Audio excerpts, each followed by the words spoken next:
You won't ever show me like that again. Women's lib really is a lot of insignificant people that are really trying to gain their own interests and boost their own ego. Wife.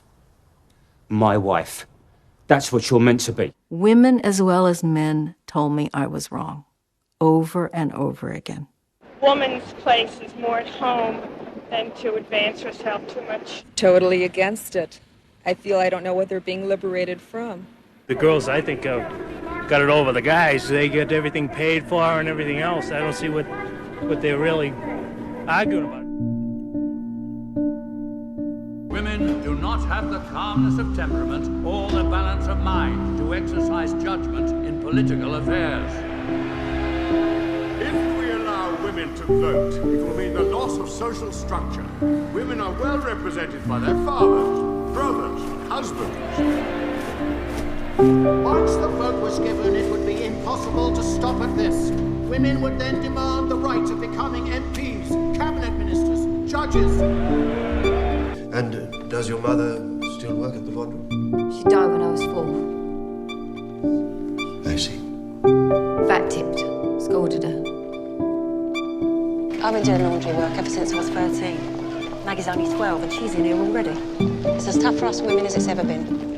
We've got to do whatever we can, however we can. Mr. Angle wants respectable. You want me to respect the law? Then make the law respectable. We'd had a girl, what were we called her? Margaret. After my mother. What kind of life would she have had?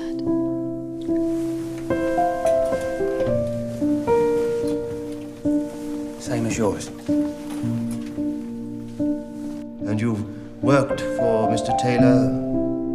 Part-time from when I was 7.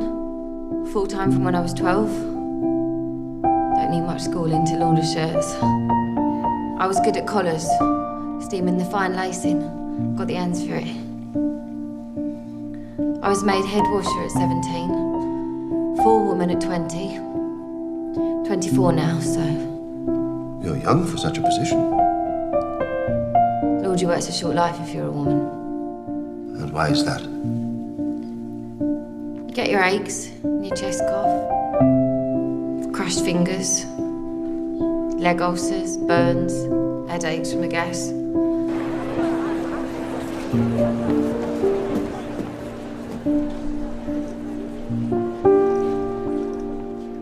Prime Minister, duly reviewed all the women's testimonies. After careful debate with a number of MPs very sympathetic to the women's cause, it was carried that there was not the evidence to support any change to the suffrage bill. What? No votes for women then, sir? No votes. But Mr. Lloyd George, listen, he took it all down. It's a sham. Sham! It's a sham!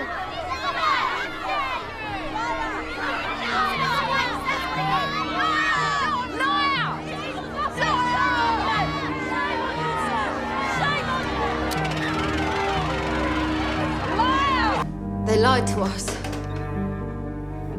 They didn't lie. They promised nothing, they gave nothing.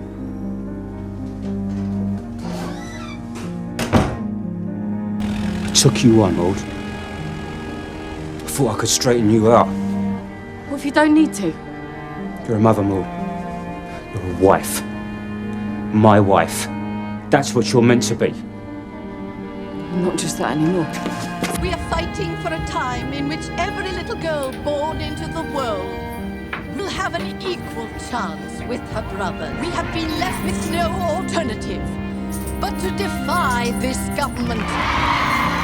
If we must go to prison to obtain the vote, let it be the windows of government, not the bodies of women, which shall be broken. Violence doesn't discern. It takes the innocent and the guilty. What gives you the right to put that woman's life at risk? What gave you the right? Stand in the middle of a riot and watch women beaten and do nothing. You're an hypocrite. And there's nothing left but to stop you. What are you gonna do? Lock us all up? We're in every home, we're half the human race, you can't stop us all. You might lose your life before this is over. We will win. Edith. Mrs. B. Dear Emily. This is Mrs. Watts, Mrs. Pankhurst. Maud. Thank you, Maud. Never surrender. Never give up the fight. What would the vote mean to you, Mrs. Watts? I never thought we'd get the vote, so I've never thought about what it would mean. So why are you here?